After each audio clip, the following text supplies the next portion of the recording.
आणि बातम्या पाहूयात सविस्तर। अंग जाळणाऱ्या आजच्या उन्हाळ्यात विजेची अधिक गरज असताना महाराष्ट्रात लोडशेडिंगचे चटके तीव्र झालेत। विजेची वाढती मागणी आणि कोळसा टंचाईमुळे घटलेलं उत्पादन यामुळे राज्यात उन्हाळ्याच्या दिवसात मोठं लोडशेडिंग सुरू झालंय। वीज नसल्याने एकीकडे नागरिक होरपळत असताना कोळसा टंचाईवरून राज्य आणि केंद्र सरकारमध्ये आरोप प्रत्यारोपांचं राजकारण तापलं आहे। उन्हाच्या झळा वाढत असताना राज्यातलं लोडशेडिंग सुद्धा वाढण्याची चिन्ह आहेत। राज्यात दररोज 2800 ते 3000 मेगावॅट विजेची तूट आहे। या उन्हाळ्यात गुजरातकडून महाराष्ट्राला 750 मेगावॅट वीज मिळणार होती, मात्र गुजरातच्या CGPL कंपनीनं जुनी 120 कोटी रुपयांची थकबाकी मिळत नाही तोपर्यंत वीज पुरवठा करणार नाही अशी भूमिका घेतली आणि राज्य सरकारची चिंता वाढली। अपुऱ्या वीज पुरवठ्यामुळे राज्यातल्या भारनियमनाचं संकट अधिक गडद होणार आहे। भुसावळ विभागामध्ये जे लोड शेडिंग प्रक्रिया चालू आहे ही इमर्जन्सी लोड रिलीफ आहे।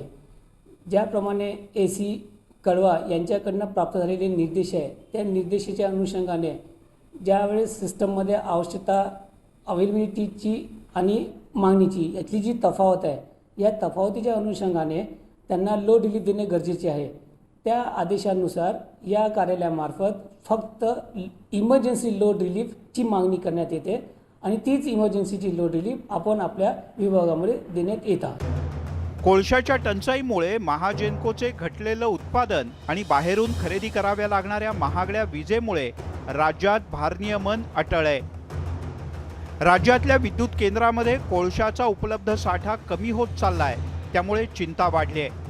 खापरखेड्यात अवघ्या 10 दिवसांचा, चंद्रपूरमध्ये 9 दिवसांचाच कोळसा शिल्लक आहे, तर पारस, परळी आणि भुसावळ विद्युत केंद्रामध्ये अवघ्या 2 दिवसांचाच कोळशाचा साठा उरलाय।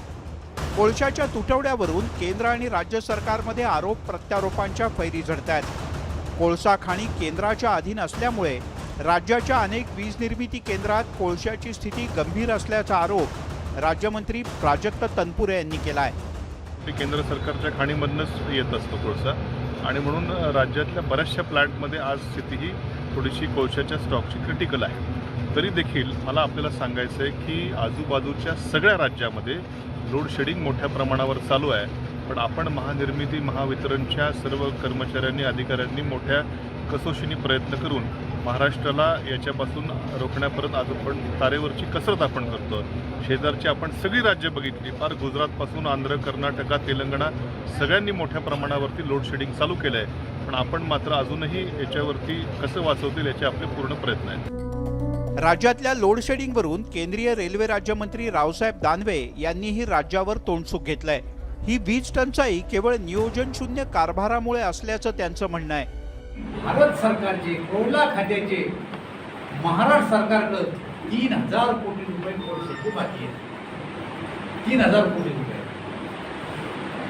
राज्य सरकार 3000 कोटी रुपये। आमचं मत असं आहे की पैसे देत नाही म्हणून आम्ही कोळसा थांबवलो नाही,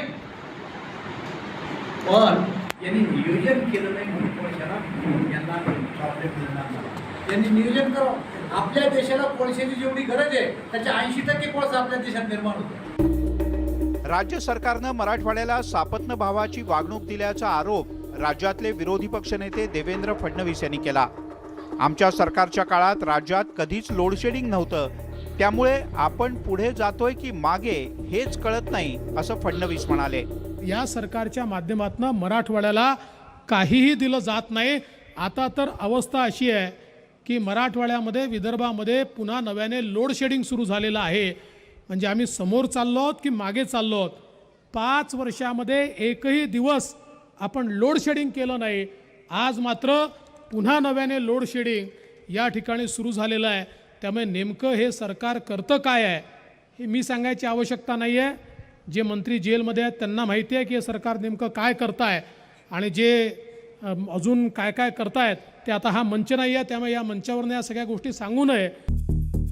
ऐन एप्रिल महिन्यात ग्रामीण भागातल्या जनतेला लोड शेडिंगचे चटके सोसावे लागतात। मराठवाडा आणि विदर्भाच्या ग्रामीण तसंच शहरी भागात सध्या 8 ते 9 तासांचं लोड शेडिंग आहे। आपत्कालीन लोड शेडिंगमुळे शेतकऱ्यांवरही मोठं संकट आहे। लागवड केलेल्या उन्हाळी कांद्याला पाणी देणं कठीण झालंय, तर भंडाऱ्यात धानाच्या पिकाला मोठ्या प्रमाणात पाण्याची आवश्यकता असताना लोडशेडिंगमुळे पिकं जळून जाण्याची भीती आहे आणि या सगळ्याचा थेट परिणाम उत्पन्नावर होणार आणि म्हणूनच शेतकरी हवालदिल झालाय। येत्या काही दिवसात राज्यात लोडशेडिंगवरून मोठा हाहाकार माजणार एवढं निश्चित। Bureau report, news 18 Lokmat.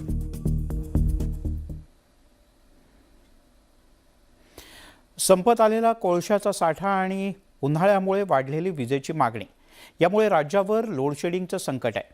अशातच नागरिकांना दिलासा देण्याच्या ऐवजी नेते सध्या राजकारणात व्यस्त आहेत।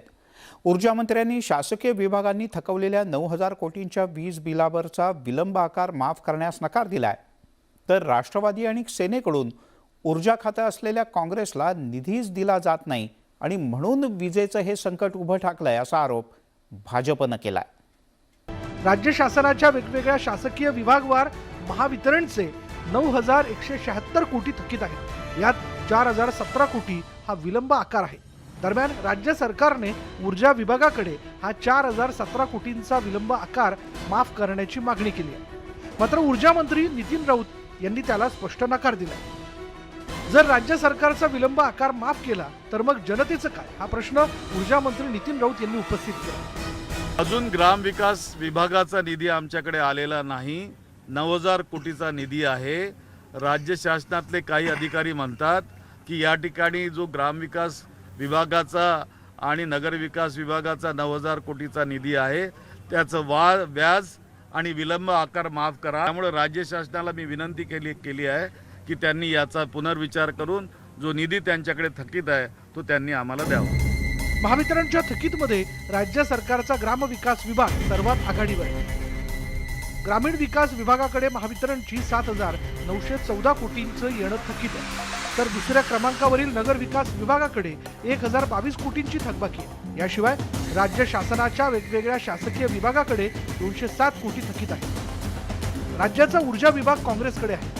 जनतेचा रोष त्यांच्यावर निर्माण व्हावा यासाठी राज्य सरकारकडून ऊर्जा विभागाला पैसा दिला जात नसल्याचा आरोप भाजप नेते आणि माजी ऊर्जा मंत्री चंद्रशेखर बावनकुळेंनी केलाय।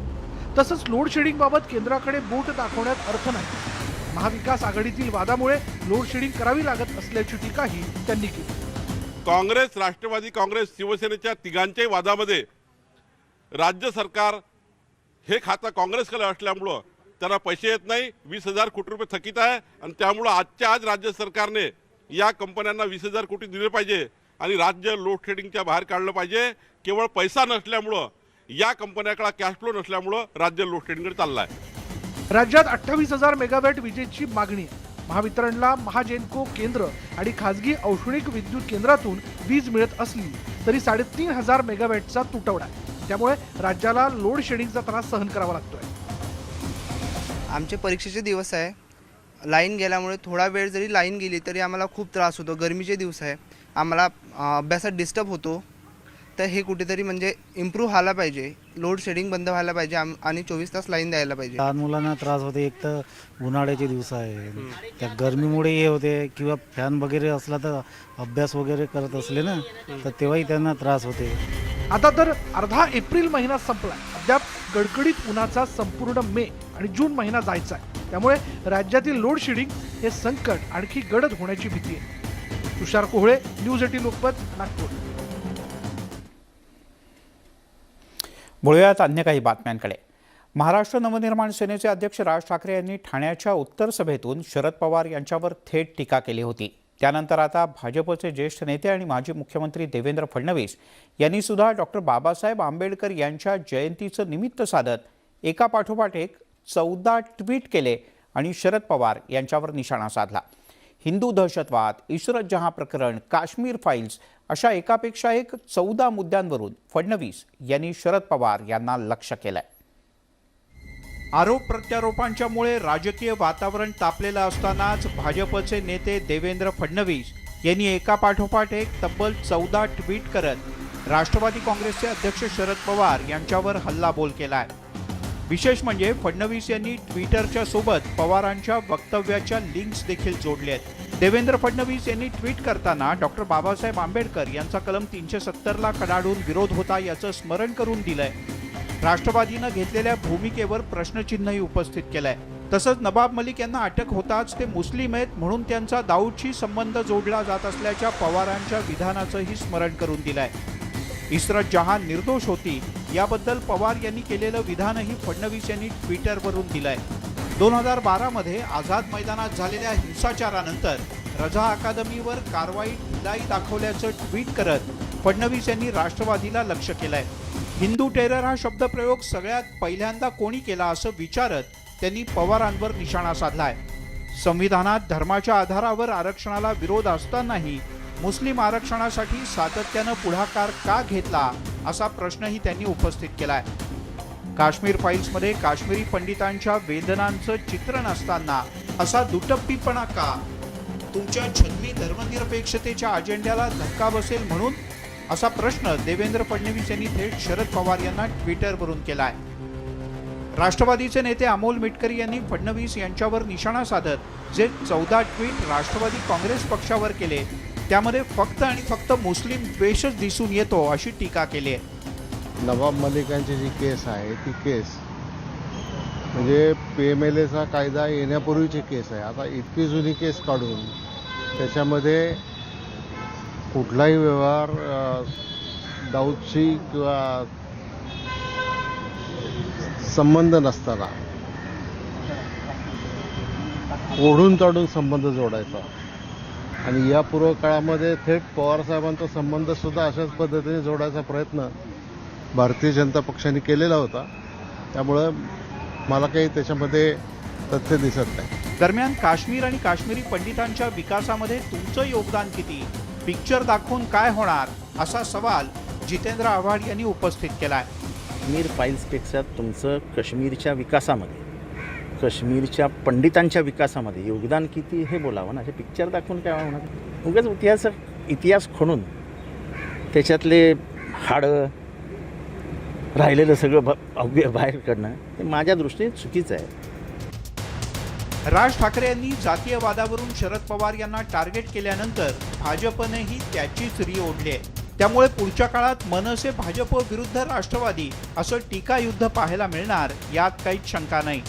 Bureau report, news 18 Lokmat. या झाल्या सगळ्या राजकारणातल्या बातम्या. आता काही आणखीन महत्त्वाच्या बातम्या. चंद्रपूर जिल्ह्यातल्या गोंडपिंपरी तालुक्यातल्या तोहगावमध्ये वाघाची दहशत आहे.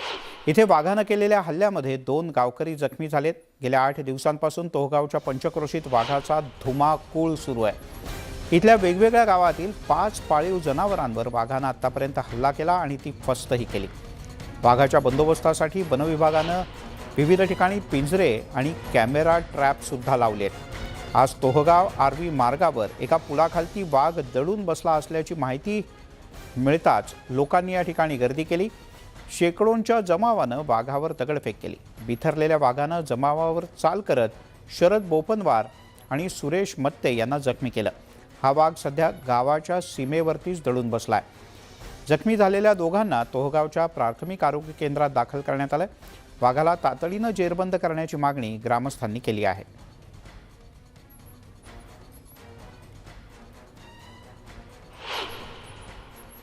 परत 2 माणसावर, एक तोगावचा शरद बोपनवार आणि एक विरूरचं सुरेश मत्ते ह्या 2 माणसावर वाघानं हमला करून जखमी केलेला आहे.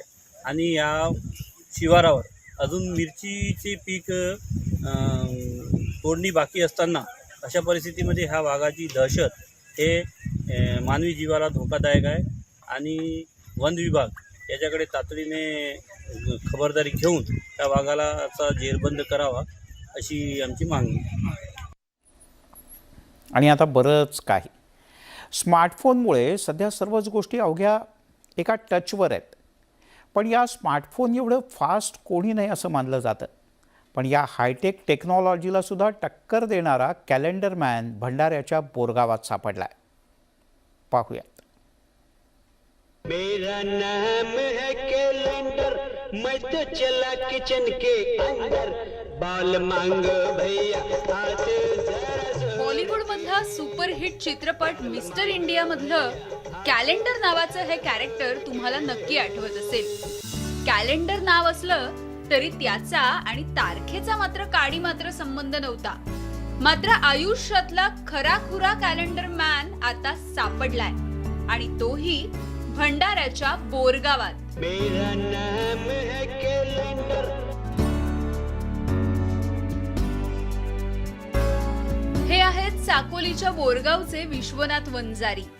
शिक्षण 4थी पर्यंत आणि वय वर्ष 81.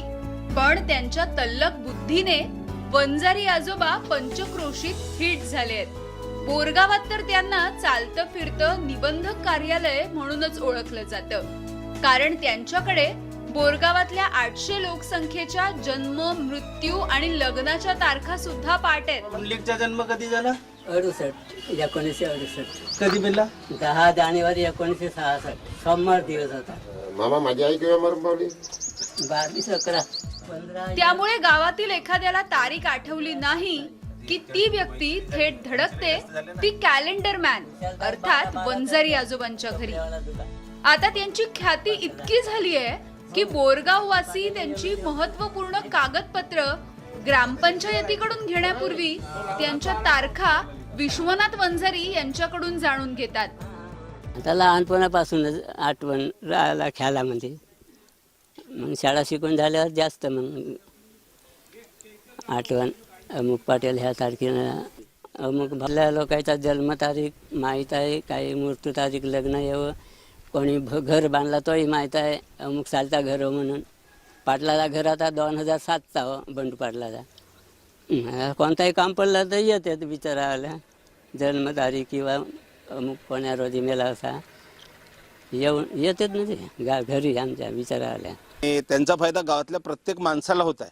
म्हणजे कोणाची जन्मतारीख सांगायची असेल, कोणाचा लग्न केव्हा झाला सांगायचा असेल, कोणाचा त्याचा मुलगा केव्हा जन्माला आला, ह्या अनेक गोष्टीची माहिती विश्वनाथ वंजारींना माहीत आहे. तर एखाद्याने बोर मारला असेल, अचानक मी त्या दिवशी बोर मारायला आलो आणि बोर मारायला आलो त्यांनी मला म्हटलं की तुमच्या बोरला 5 वर्ष 3 महिने 20 दिवस झाले, 5 जानेवारीला बोर मारला. ज्यावेळेस म्हणजे मी जवळपास 4थ्या-5व्या वर्गात होतो, माझी आई मरण पावली. तर माझी आई मरण पावल्यानंतर मलाच माहीत नव्हतं ती कोणत्या दिवशी मरण पावली. मग एकदा मी याला विचारायला आलो, त्यांनी सांगितलं की 6 एप्रिलला तुमची आई मरण पावली. एका कुटुंबाला शाळेच्या कामाकरता मुलीची जन्मतारीख मिळत नव्हती. तेव्हा विश्वनाथ वंजारींच्या तल्लख बुद्धीनेच त्यांना तारलं. माझ्या मुलीच्या जन्माची तारीख लक्षात नव्हती. मला शाळेला जन्माचा दाखला लागत होता. तेव्हा मी विश्वनाथ वंजारी यांना विचारायला गेलं. त्याच्यानंतर मी ग्रामपंचायतमध्ये गेलो आणि त्या जन्माचा दाखला तिथून मला मिळाला. बोरगाव सारख्या छोट्याशा खेड्यात विश्वनाथ वंजारींसारखे ज्येष्ठ प्रतिभावान व्यक्ती आहेत, ज्यांच्या अनुभवाचा आणि तल्लख बुद्धिमत्तेचा जनमानसाला मोलाचा फायदा होतोय. नेहाल भुरेसह bureau report, news 18 Lokmat, Bhandara. क्या बात है. महाराष्ट्रामध्ये अत्यंत देखण्या आणि भव्यदिव्य राजभवनाची परंपरा आहे. जितकं मुंबईतलं राजभवन प्रसिद्ध आहे तितकंच राज्याची उपराजधानी नागपूरमधलं राजभवन पाहण्याजोगं आहे. नागपूरच्या राजभवनात बर्ड कॅफेचा एक सर्जनशील प्रयोग यशस्वी झाला आहे.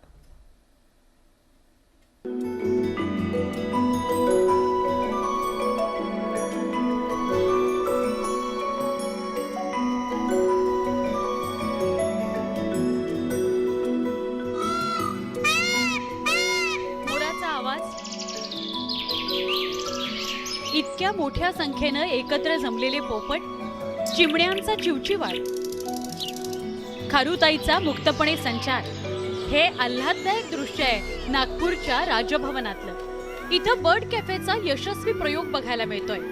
या कॅफेमध्ये पक्ष्यांसोबत 7 बहिणी, नागतोडे असे असंख्य जीवही गुण्यागोविंदानं नांदतायत. देशातला हा पहिलाच प्रयोग असून ही संकल्पना आहे राजभवनाचे इन्चार्ज रमेश येवले यांची. त्यांनी सांगितलं की 164 प्रकारचे पक्षी या ठिकाणी येत आहेत. मग आम्ही मोराचाही सर्वे करून घेतला होता. त्यावेळी एक आसपास 45च्या आसपास पिकॉक इथं होते. मग आम्हालाही तो प्रश्न होता की पिकॉक आले कुठून असेल. तर इथे एकदा तुम्ही नेचर क्रिएट केलं की मग किडे मकोडे याचं प्रमाण वाढून जाते, एक सायकल तयार होते. त्यामुळे हे बर्ड्स, हे पिकॉक तुमच्या गोरेवाडा आणि ह्या फुटाळा वगैरे तलावाकडनं इकडे आलेले होते. उन्हाळ्यात तिथं फार मोठा इश्यू होता. म्हणून माझ्या एक डोक्यात संकल्पना आली की आपण बर्ड्ससाठी बर्ड्स रेस्टॉरंट, पिकॉक तर आहेच, म्हणजे पिकॉक अँड बर्ड्स रेस्टॉरंटसारखं एक डोक्यातच आलं ते, आणि ते करावं म्हटलं. म्हणून मग ते स्वतःच्या पैशाने 80,000 रुपये तयार करून खर्च करून स्वतःच टाकलं. 100 एकरात नागपूरचं हे राजभवन पसरलेलं आहे. तलाव, सुंदर फुलांच्या बागा, कुठे धान उगवलंय, कुठे फळं लगडलेली, असा हा आकर्षक परिसर. बॉम्बे नॅशनल हिस्ट्री सोसायटीनं सर्वेक्षण केलं तर राजभवन परिसरात 164 जातीचे पक्षी आढळले. शहरी भाग असूनही राजभवन परिसरात प्रयत्नपूर्वक जपलेली ही जैवविविधता प्रशंसनीय आहे. तुषार कोहळेसह bureau report, news 18 Lokmat, Nagpur.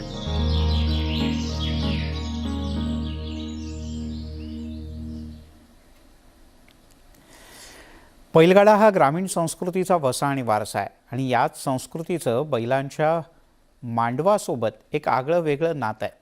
वर्षानुवर्ष हे नातं जपणारे शेतकरीसुद्धा महाराष्ट्रात आहेत. पण काही शेतकरी मात्र यात अजूनही 4 पावलं पुढे जाण्याचा प्रयत्न करतात. अशाच एका बैलगाड्यांचा मांडव सध्या चर्चेत आहे. मुक्या पशुधनाला रायगडाची माया देणाऱ्या शेतकऱ्याचा हा खास रिपोर्ट. मेघडंबरीत छत्रपती शिवाजी महाराजांची मूर्ती, बुरुजांवर तोफा आणि गडाच्या भिंतीवर लावलेल्या ढाल तलवारी, ही आहे रायगडाची प्रतिकृती. आणि या रायगडात वास्तव्य आहे बळीराजाचा लाडका सर्जाराजाचं. उन्हाळा सुरू झाला की बैलांसाठी शेतातच मांडव उभारण्याची प्राचीन परंपरा आहे. पण त्यातही आंबेगावच्या शिवाजी पवळे या शेतकऱ्यानं 1600 ज्वारीच्या पेंड्या, 300 बांबू आणि बांधणीला वडाच्या पारंब्यांचा वापर करत मोठ्या कल्पकतेनं स्वराज्याच्या राजधानीची प्रतिकृती साकारली आहे. बैलगाडा मांडवाच्या माध्यमातून आपण कडव्याचा आकार देऊन आपण गड किल्ल्यांची प्रतिकृती आपण तयार करू शकतो. आणि या माध्यमातून आपण बैलगाडा शर्यतीला सुद्धा ग्रामीण अर्थव्यवस्थेला चालना देण्यासाठी आपण त्या माध्यमातून आपण पुढच्या तरुण पिढीला एक संदेश देण्यासाठी, ऐतिहासिक जागृती होण्यासाठी म्हणून आपण हा बैलगाडा मांडव तयार करत असतो. बैलगाडा शर्यत हा शेतकऱ्यांसाठी केवळ छंद नाहीये. या शर्यतींमागे शेतकऱ्याचं आर्थिक गणितही अवलंबून आहे. मागच्या 7 वर्षांपासून बैलगाडा शर्यत बंद असल्यानं अनेकांसाठी बैलांचं संगोपन करणं अवघड बनलंय. पण अशाही परिस्थितीत अनेक शेतकऱ्यांनी पोटच्या पोराप्रमाणे बैलांचं जतन केलं. पण आता बैलगाडा शर्यती सुरू झाल्यानं शेतकऱ्यांच्या अर्थकारणाला गती मिळू लागली आणि दावणीतल्या बैलांची संख्याही वाढू लागली. त्या ठिकाणी बनवलेला हा बैलांच्या संरक्षणासाठी, उन्हापासून संरक्षण करण्यासाठी बनवलेला मांडव अतिशय उत्कृष्ट प्रतिकृती बनवलेली आहे.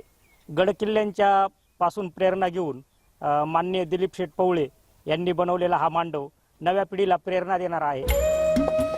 शेतकरी असलेल्या पवळे कुटुंबाचं राहतं घरही साधंच आहे. पण पशुधनाच्या संगोपनात त्यांनी कुठलीच कसर सोडली नाही. मागील 24 वर्षांपासून पवळे कुटुंबीय त्यांच्या बैलांसाठी शिवकालीन वास्तूंच्या प्रतिकृती उभारत आहेत. यंदा पवळेंनी त्यांच्या बैलांसाठी साकारलेला रायगड पाहण्यासाठीही पर्यटक येऊ लागलेत. जनावरांसाठी केलेला हा मांडव हा पाहण्यासाठी आम्ही आज येथे आलेलो आहोत.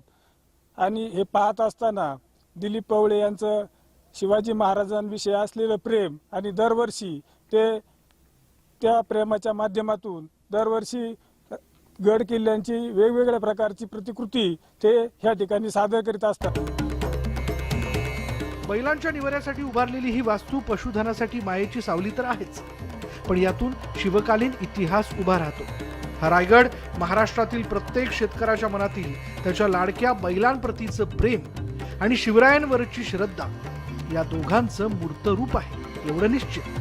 रायचंद शिंदे, न्यूज 18 लोकमत, आंबेगाव, पुणे.